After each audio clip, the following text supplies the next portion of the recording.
conditions are about 8 miles an hour to 12 miles an hour, and it's not consistent. I'm definitely getting differences at the 100, 300, 600 yard line.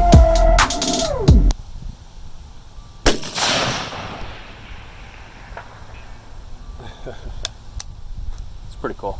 All right, I'm gonna try to go like at least 3 for 5 at 800 on a 2/3 sized IDPA silhouette. It's 10.5 inch gun, and I'm just using FMJs. These are not high quality rounds. In fact, they're those Hornady Frontier rounds, which I hate.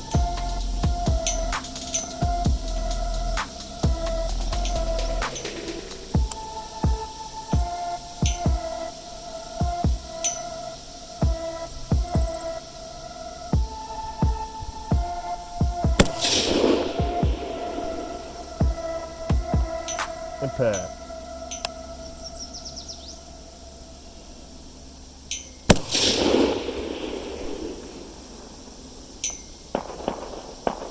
Impact.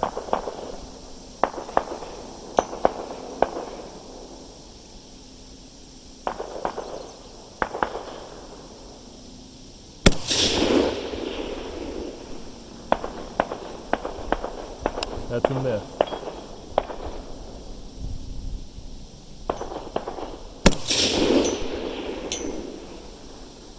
Impact.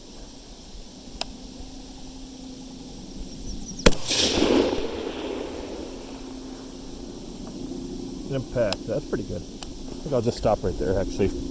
So 1 to 8 second focal plane optic, 800 yards on a 10.5 inch gun, and I'm at 18 mils for corrections, and it's actually fairly repeatable on a silhouette. I'm really surprised at 800 yards with a little gun like this, but optic is holding up just fine. It's doing its part. Seems to be dialing in accurately at 18 mils.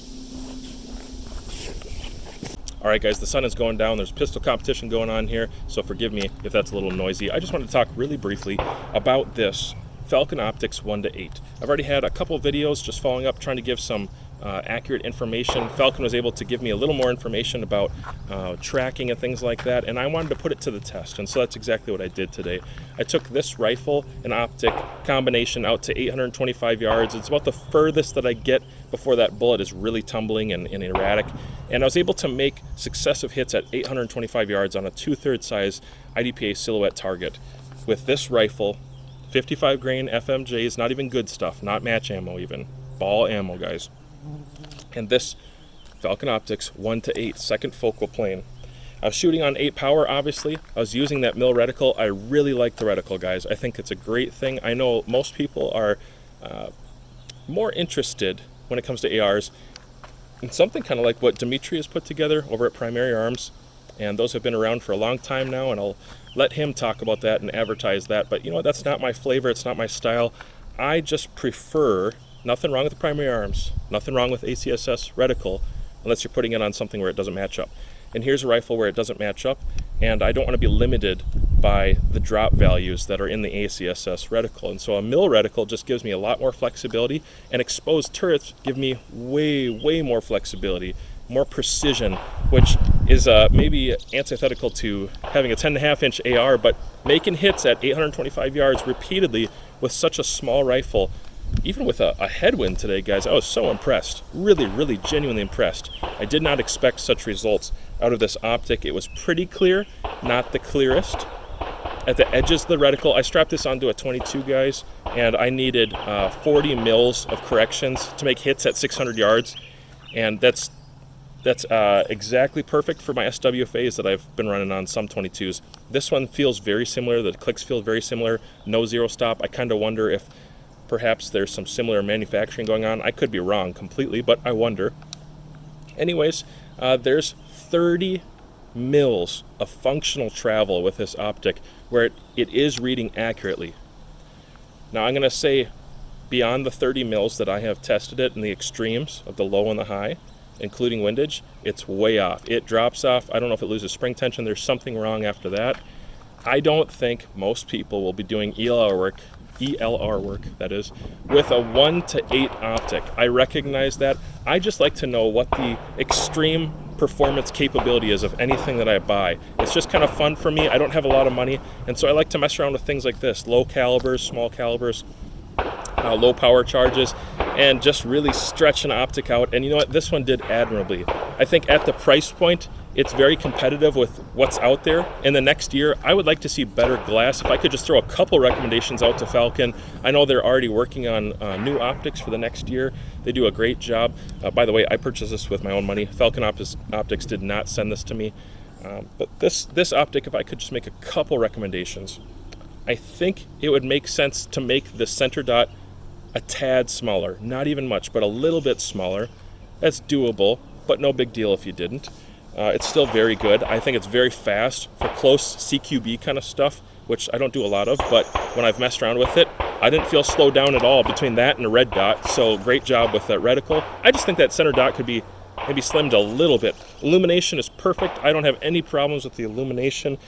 Tracking, I think one thing that would be awesome is if they switched to stainless steel components in the erector tube assembly, or the actual clicks themselves, you know, the notches that they fold into. That's nice and repeatable over long extended periods of time and usage. And when you have extended, or when you have exposed turrets like this, guys, when there's brass inside, well, they've been using brass for a long time. It does work, but it erodes. Eventually you take that cap off, you look down in there, there's brass shavings in there, and those little nubs start to wear out a little bit.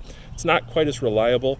And stainless steel is just the future. There's no way around it. That's what everyone is doing. So Falcon, I think it would just serve you really well to see some stainless steel components going in those in the future ones, but nothing wrong with this. Not a bad optic. It's not even a bad deal. I think it's probably a pretty decent deal, right around the $300 price point, right around there.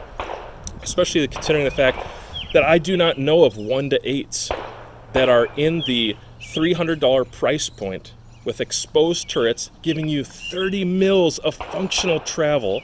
That's very accurate within the regular use. You know, outside the 30, again, I'm going to let you know it's not accurate. It does drop off. There's pretty much a dead stop right after 30 of something where it just doesn't seem to work. But within normal use parameters, very functional. I don't plan on dialing on this a whole lot, and so I think it'll last me a long time. The weight isn't too bad.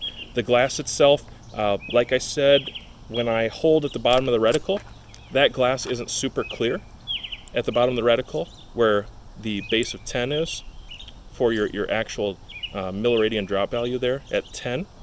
It's not clear in the glass. It is fuzzy, it's a little foggy, and so that's maybe one thing you could work on, is the glass quality, upping that a little bit. Or don't. Honestly, if the tracking is going to stay at least this good, it's functional. It's not high-end, it's not premium, and they're not trying to be premium. It's just pretty good. And so hopefully that doesn't insult anybody at Falcon. I don't think they're trying to sell this as a top-tier optic. That's kind of the baseline for everything nowadays, is comparing things against top tier, because it's becoming so accessible. But this is an average guy optic. I think it's great. I think probably 90% of the people out there would be really, really happy to run this 1-8 on something that you're not going to shoot beyond, we'll say 800 yards.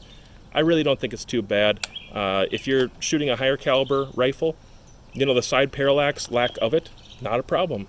But really, this is a dedicated gas gun optic. I might throw it on my AK and just see how far I can run that AK. So far, I've been running it around 600 and 700 yards.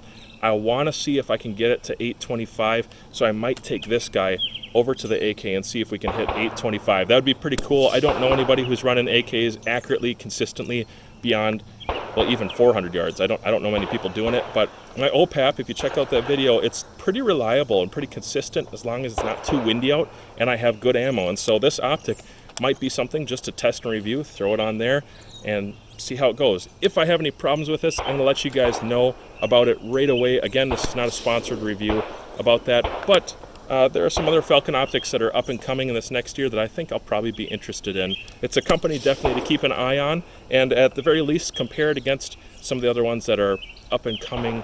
If you are the kind of guy who likes to use exposed turrets, you like a mill reticle with mill corrections, and you're not going to be shooting ELR necessarily, something like this will probably serve you really well.